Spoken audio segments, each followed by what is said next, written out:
Hello, everyone. Thanks for tuning in to listen to this talk, which is about mathematics at Queen's.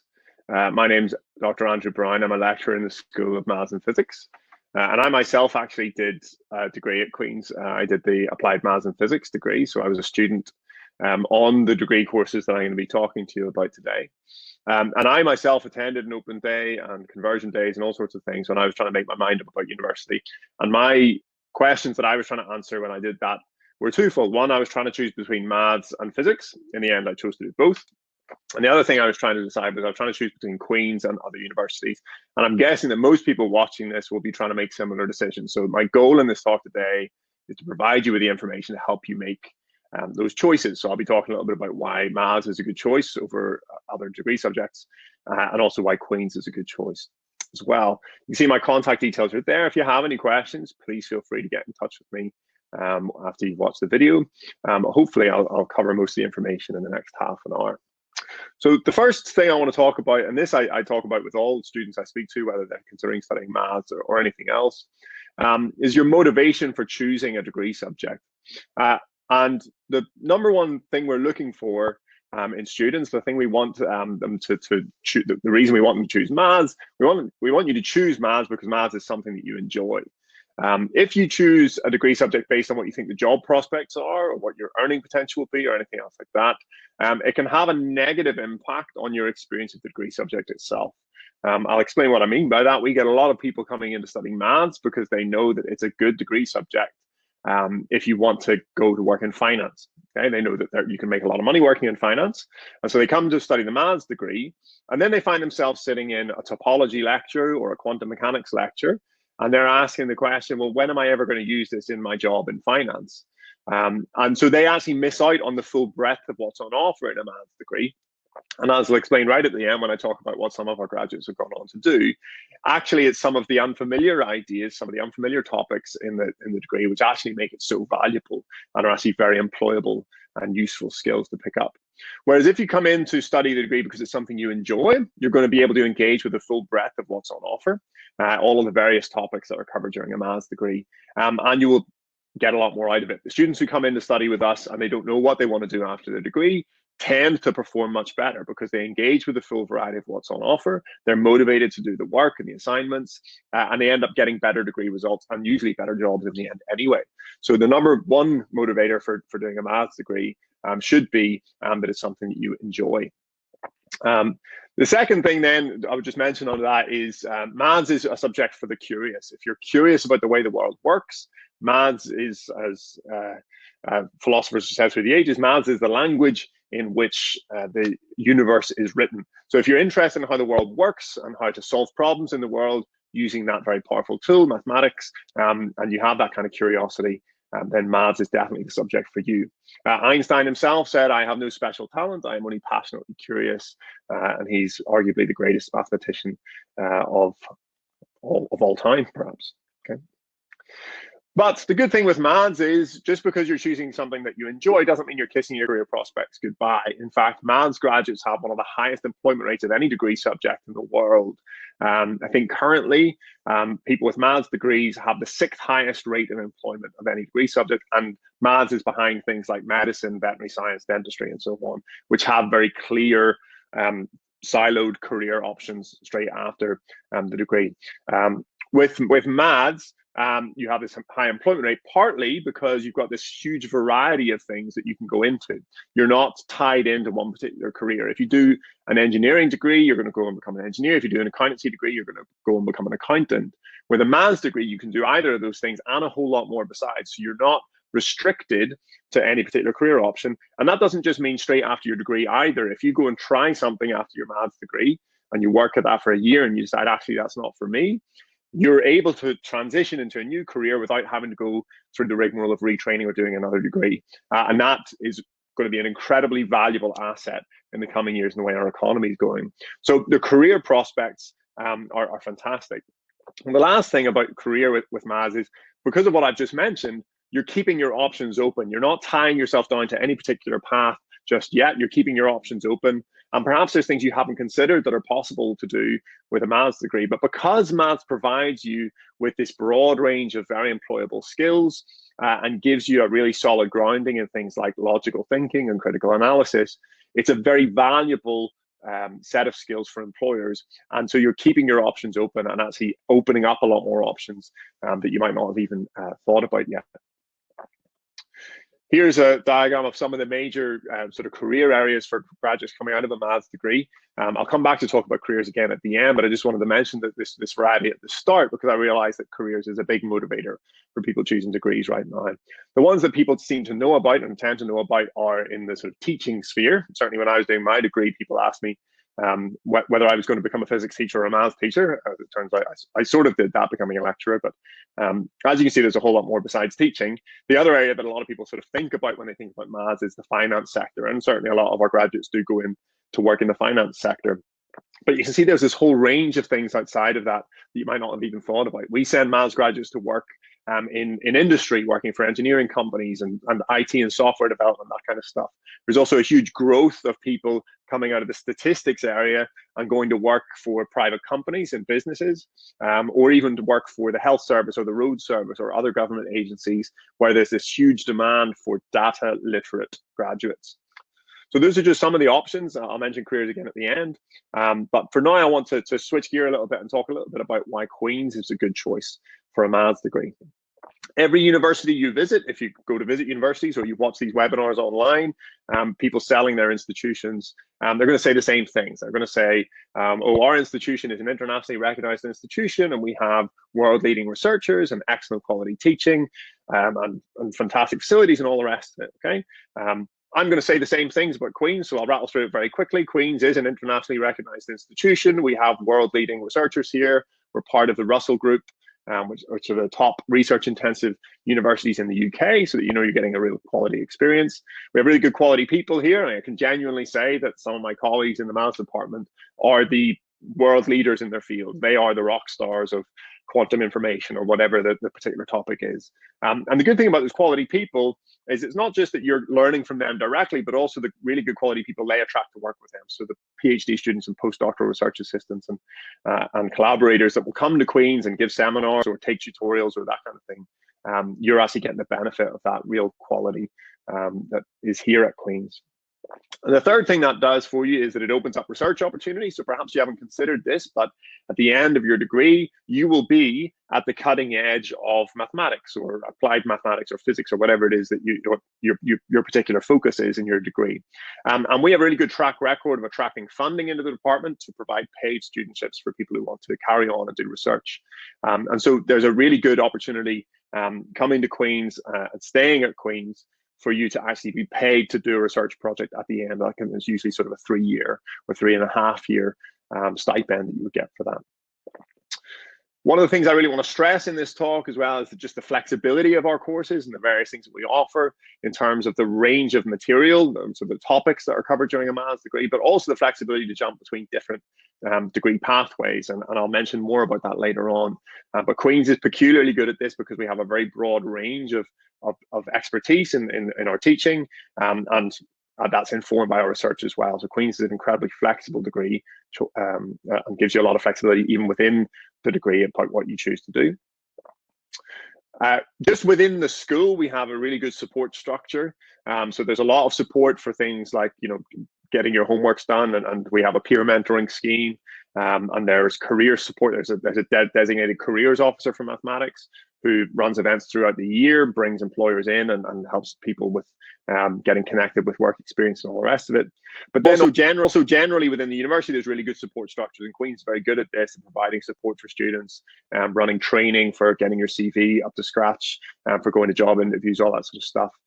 The Student Guidance Centre, which is the building in the bottom right picture on this slide, is housed right in the main university campus, and that houses all of the university support structures for students. So there's help for things like finding housing or help with your finances, all sorts of support structures, and Queen's is very, very good at that in my experience as a student and then now as a lecturer as well.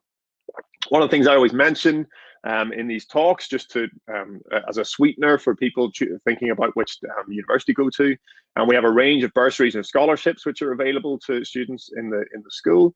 In particular, specific to maths and physics, there are a number of STEM scholarships which are available, and the applications for those open sort of in October every year. So those are things that you can apply for even after you've started your degree. There are also ones that might be of interest for sort of your extracurricular activities. So there are elite athlete programs and that kind of thing, which can go anywhere from giving you a free gym membership right the way up to a full ride fee-paying scholarship. And so if that sounds like something that might be applicable to you, either you're sort of an academic high flyer in terms of, you're going to get straight A's in your A levels, or straight A stars rather, or you're someone who's like an elite athlete or has some other extracurricular activity that you think might have some potential financial incentive attached to it, then you can get in touch with me and ask about that after the fact. But most of these things you apply for after you start your degrees. The elite athlete one you do have to apply for in advance, but you can ask about that if it sounds like something that's interesting to you. And the last thing I'll mention just on this slide then is that Queen's has plowed an enormous amount of money, hundreds of millions of pounds, into upgrading our facilities over the last number of years. The buildings in the forward pictures here, the Queen's Sports Centre, the Students' Union, the Queen's Elms, and the Student Guidance Centre have all sort of received massive investment over the last 10, 15 years, and are all very nicely appointed and sort of cutting edge facilities, and the infrastructure is really, really good at Queen's. And I can say that having visited other universities and spent time working in other places, the facilities we have at Queen's are fantastic. And within the school, we've actually benefited directly from that with a £12 million investment. This building I'm showing here is the International Research Centre for Experimental Physics. So even if you're not interested in physics at all, we are the School of Maths and Physics, and you probably have classes in some of the lecture theatres and things there that have all been refurbished and recently. Also, we have this building you can see on the left-hand side. This is part of the main University Lanyon building, the red brick building that you see on your £5 notes. Maths is the only school, we're the only people who actually have academic office space in this building. The rest of the building is given over to university management, that kind of thing. But Maths is actually situated right there at the heart of the university in the Lanyon building.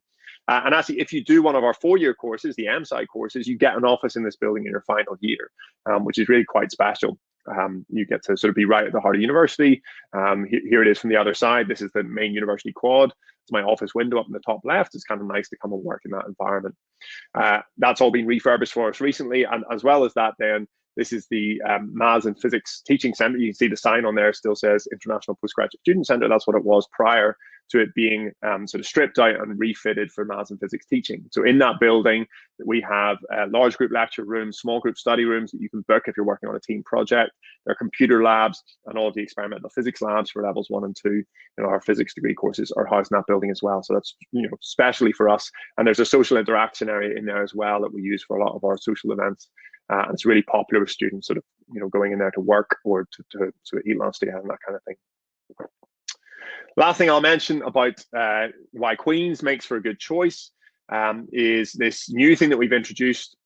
I'll go back. This new thing that we've introduced in the last just in the last year. I obviously don't have a slide for it, but we've introduced industrial placements on all of our degree paths. So any degree that you choose, whether it's maths or physics or some combination of the two, or maths and computer science, maths and statistics and operational research, we have the option of a sandwich year between either your second and third year or your third and fourth year, depending on how many years you're doing, where you will go out and work for a company.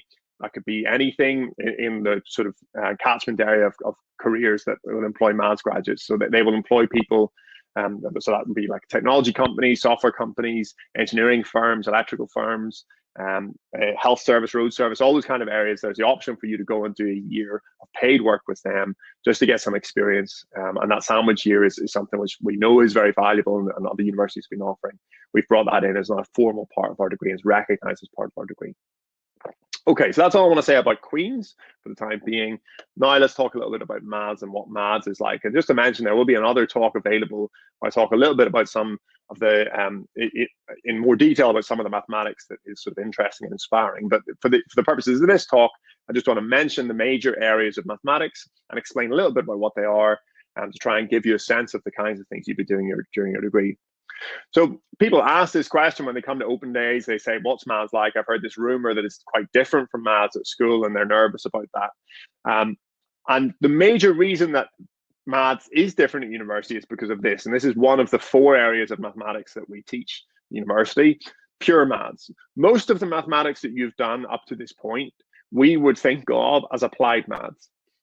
Being able to solve problems, being able to sort of apply your mathematics to solve mechanics problems or statistics problems, or even solving differential equations or calculus problems, differentiating functions. The way that that is taught at school and the way that you solve those problems is almost entirely what we would think of as applied maths. It's a problem-solving idea. Pure maths, on the other hand, is concerned with the why questions. Why does mathematics work the way it does? Why, when I take one number and add it to another number, do I get this third number? And what is a number? It's concerned with those kind of philosophical and abstract questions. It's about maths as a structure, as a system. Why does maths work? So it's very concerned with proof and logic. It's very much pencil and paper type work. And it's the kind of maths that you will have seen if you've watched movies like A Beautiful Mind or Good Will Hunting and those kinds of things. Although I realize those are very old movies now, you might not have seen them. I have to say, when I started my degree, I started with pure maths. It was very different from what I did at school, and I didn't really take to it. I passed the modules, it was fine, but I chose not to do pure maths after my first year because it wasn't my cup of tea. And that's some of the flexibility that I was talking about earlier on. You have that flexibility to choose the degree or to choose the topics that suit you and interest you and that you do well at. And pure maths was not that for me. I chose not to do pure maths, but a lot of my classmates who had never seen pure maths before either really took to it. It was a new challenge. It was a new way of thinking. It was a new way of approaching mathematics. And so they took to pure maths as a new challenge, as a new sort of exciting thing to try. And they ended up majoring on pure maths and choosing more of the pure maths as they got more and more choices the degree went on. So that's the first area, it's pure maths. The next area then is the area which you would be more familiar with. It's using that mathematics, taking it for granted that we can work with numbers and vectors and matrices and trig identities, whatever it is, and applying them to solve real life problems. And obviously this covers a whole range of things, okay? So the obvious ones that people are familiar with are things like mechanics, which is really a sort of subsection of physics, okay? But we also offer modules where we're solving problems in biology or chemistry or computer science or finance or a whole host of other areas beside, okay? Really anywhere where there is logic and numeracy required, we can take mathematics and apply it to solve problems in that area. So the example here, this is obviously a sort of aerodynamic simulation. So this is in the engineering field, but it's all using mathematics to model the problem and solve and give some insight into how that problem is optimally solved, or getting useful information about the problem. And that's applied maths. And the beautiful thing about it is that the techniques that you learn to solve problems in biology, you know, mathematical modeling for biology and medicine, for instance, those are techniques which are applicable to solving problems of finance and the stock market. All of the mathematics is sort of common among those things. What we look at in those modules is specific examples of how we apply the maths to do that. And that's what makes applied maths such a rich and exciting field. And we've actually invested a lot of money over the last number of years in bringing in specialists in applied maths, people who do their research in this area in order to enrich the teaching in this area. So this is sort of where I'm excited about where applied maths is going to go in the next couple of years, because we have a sort of fresh influx of people who can really add to our teaching in this area. The third area then is statistics. This is one of the big growth areas in terms of students taking these modules, and also in terms of employment. I mentioned at the start that we see a lot of people going to work for private companies or government agencies in the statistical field. So statistics is concerned with questions around data. Okay, how do I get useful information from data, and how do I process that data, and how do we get usable insights into data? And this is a big issue in the world in general at the minute. And the major reason it's such a big issue in the world at the minute is because we have enormous amounts of data. Okay, as we have moved into sort of increasingly electronic world, okay, everyone's carrying around a little phone, you know, surveillance device, a little phone in the pocket. People are using online systems for more and more things. And this is meaning that the internet companies and electronics companies, and even shops and things like that who have customer data, are collecting these enormous amounts of data, and they need to know what to do with it. So the example that I've put up here, this is actually an example that came out of a report from Google. Google has something like 1 billion health-related queries every day. So people type stuff into Google about, what does a high temperature and a sore chest mean, for instance. And Google obviously provides answers to that. It's a search engine, but it also collects the information about what time of day that query was made and where in the world that query came from. And what has been shown in the last number of years is that Google actually can predict public health crises faster than places like the World Health Organization, because Google has access to individuals and what individuals are searching for. And if a whole bunch of individuals in a particular area are searching for a particular set of symptoms that they're trying to diagnose, Google can predict that there's some issue there. And also this extends beyond medicine, okay? They can also predict when there's going to be civil unrest or violence, that kind of thing, based on people's search terms. And there's a lot of research going on in this area at the minute. But that's why it's such a big growth area. Companies are concerned with how they can leverage their customer data, either to improve their customer service, or more often than not, simply improve their bottom line. Government agencies like the National Health Service, for instance, are interested in how they can use this data to improve customer experience in accident and emergency, for instance, or reduce patient wait times, or reduce after surgery infection rates and that kind of thing. And this is all using statistics and the tools that we develop in statistics for managing and interpreting data. The fourth area then is called operational research. This tends to get lumped in with statistics, but it is actually a separate area in and of itself. Operational research is taught in other universities under the title of logistics, so that gives you some sense of what's involved in operational research. It's concerned with finding optimal solutions for very complex problems. So best way to explain that is with an example. This picture here shows a car manufacturing plant. So if you're the manager of the car manufacturing plant, you have a very complex problem to solve. You're trying to build cars. Okay, I can state it simply, but when you dig beneath the surface, you realize it's a complicated problem because you've got a lot of moving parts, both literally and figuratively. You've got to manage the factory. Okay, you've got human workers and you've got robotic workers.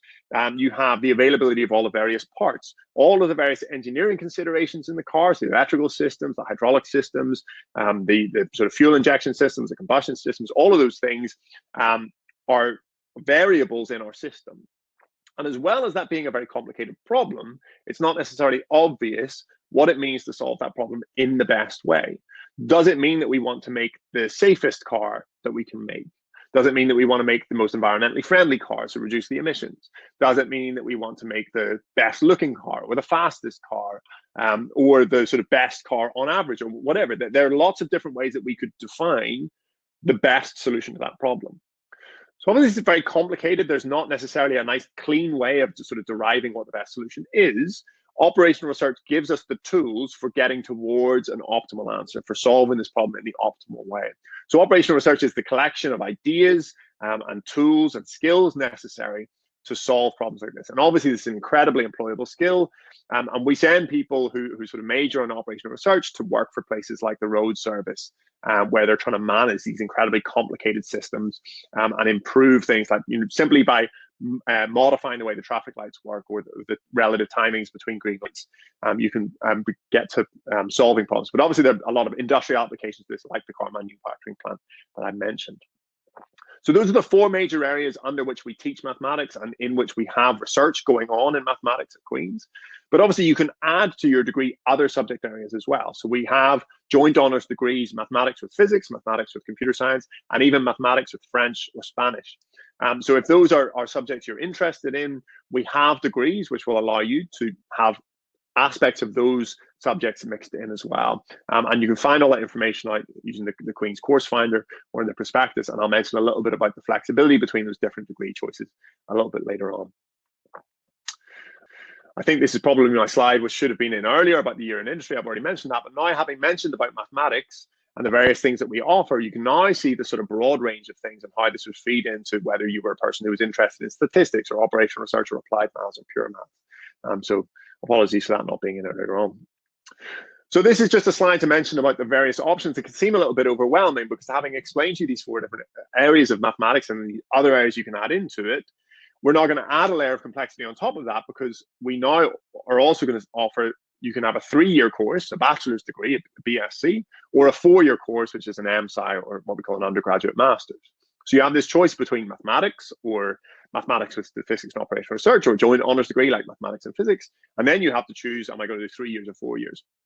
But I have good news. You don't need to worry about what specifically you're going to choose, because pretty much all of our degree subjects have the same common core of mathematics that's taught in the first year.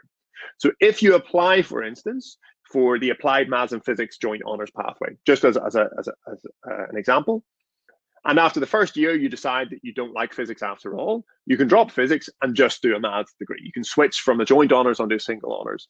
Similarly, if you're on a 3-year pathway, you applied for and got onto the BSc pathway, but after 2 or 3 years, you sort of think, actually, I'm enjoying this. I would like to take it further and do the 4th year. You can switch on to that MSci pathway without any issues. Okay, so there's an enormous amount of flexibility between all the different areas, and you can really build the degree that suits you. You don't need to worry about that at this stage. You can do that as we go. There is one exception to that, and that is the Maths with Finance pathway. Okay, that is a specifically tailored pathway, which is co-taught between ourselves in mathematics and the School of Management at Queen's. And because of the various prerequisites that are built into that module, or sorry, into that degree course, you don't build up the same prerequisites in the first year that you would need to switch on to any of the other pathways. So that pathway is much more restricted. Now, it does give you certain advantages, which if you're interested in, you can ask me about. You can send me an email and ask. But it also comes with this disadvantage that if you're on that pathway, you're pretty much going to stay on that pathway right through to the end. For all other degree courses, there's this great deal of flexibility. As I mentioned, you don't need to worry about putting 10 different options on your UCAS form when you apply. For instance, you can apply for one option, and that then opens up all of the other options to you. Okay, in my last few minutes then, I just want to mention a little bit about the career prospects. I mentioned that this is something that is a real sort of bonus for mathematics, that we have these really good career prospects. Just to mention, for our degrees, okay, obviously we have a large number of different degrees, and these statistics are compiled across all of the different degrees, okay? But what you can see is that we have a very good record in terms of getting people into work. So these are statistics taken from Unistats, and this is for employment 6 months after finishing the degree. So what you can see is that a very small proportion of our students, so amalgamated across all of our degree subjects, this is out of 200 odd students, only 7% are unemployed after 6 months. The remainder of people are pretty much in work. I'll explain. So the working, obviously, those are people who are in direct employment. Further study tends to be the people who are doing the PGCE to become teachers, and study work tends to be people who are doing something like accountancy, where they're sort of learning on the job. Other would be things like doing MPhils, PhDs, and that kind of thing, or people taking gap years. Okay, so what you see is we have a very good employment rate, and the kinds of jobs that people are doing are overwhelmingly, they're doing professional level jobs. Okay, they're not just going to get a job in a shop after they spent all this money on a degree. Overwhelmingly, 6 months after their degree, they're already working in a sort of professional career. Perhaps you don't know what the sort of range of careers available to you are. I mentioned some of them already, and I'm going to give some more examples just as we finish. But if you would like some more information, there's this great website, mathscareers.org.uk, and they have a bunch of sort of case studies and testimonials from different people explaining the kinds of things that they've gone on to do after having done a maths degree, so you can get some ideas from there. These are some of the main areas that we send students to work in, and these are some of the big employers for the more sort of technical side of things. I don't have time to sort of go into them, but we have sent graduates to work for all of these places in the last several years. So you can read through that list at your leisure. But I wanted to finish just by giving you an example of some of our recent graduates and what they've gone on to do. So Clara did the MSci in mathematics. She did the sort of single honours 4-year course. And the reason she liked mathematics was this large variety of topics that I've been talking about. And that allowed her then to focus on the things that really interested her. She wasn't sort of laden down with lots of modules that she wasn't really interested in doing. Okay. After she finished her degree, she went on to do to become a software developer. She works for Liberty IT, which is a company based in Belfast. They also have offices all across the world. Patrick Sheeran, he was one of the first people to do our maths with statistics and operational research. That's what MSOR stands for. And the thing that excited him about a maths degree was this opportunity to apply mathematics to real problems. Okay, he wasn't so concerned with the abstract pure math stuff. He really wanted to solve real problems. Okay, after his degree, he went to become a predictive modeler. He actually said that he still uses his lecture notes from one of his modules that he did at Queen's to teach new recruits in his team. So he now heads up a team at Allstate. They have offices in Chicago and Belfast. He's now based in Belfast, I believe, working as a predictive modeler, which is essentially a sort of statistics-based mathematical approach to solving finance and insurance problems. Peter did the Applied Maths of Physics course. He liked it because he could do new subjects. And in particular, he mentioned that he really liked doing things like astrophysics that he never encountered before at school. And that's interesting because after he finished his degree, he went on to become an actuarial analyst, which is essentially a sort of insurance pensions type job. So he works in finance. But Peter, as he said, that the modules that most benefited him were not the finance-based modules. They were the ones that introduced new problems and had interesting new things. So as he astrophysics and quantum mechanics and things like that were unfamiliar to him, taught him the necessary skills to solve complicated problems with mathematics. And that's now what he does. After his degree, he went to work for Mercer. He's actually just recently been headhunted by Deloitte. So he now works as a consultant actuary for Deloitte. And the last one I mentioned, this is Aiden. Aiden was my office mate for a while. He did the BSc in Maths and Operational Research. He actually moved to Northern Ireland from Southampton, so he was sort of moving all around the UK trying to find a place to come and study. And he chose Queen's because of the really enthusiastic staff. And after he finished his degree, he became a data scientist. And he actually works for Sony PlayStation. So as a data scientist, he sort of deals with all of the sort of data that they have from people playing the games and that kind of thing. And he uses mathematical techniques, statistical techniques to help Sony improve the customer experience and develop new functionality and new games with that insight. Okay, so that's all I have to say today. Hopefully I provided you with sufficient information to help you make your decisions. But if you have follow-up questions, particularly if you want to ask questions about bursaries or scholarships, or indeed about the Maths of Finance pathway or any of other degree courses, please don't hesitate to get in touch. That's my email address on screen. I'll be delighted to hear from you and have a chat with you. But I wish you all the best with your studies, and I hope that I'll see you, some of you, at least in person, on our degree courses in the next couple of years. Thanks for your attention, and goodbye.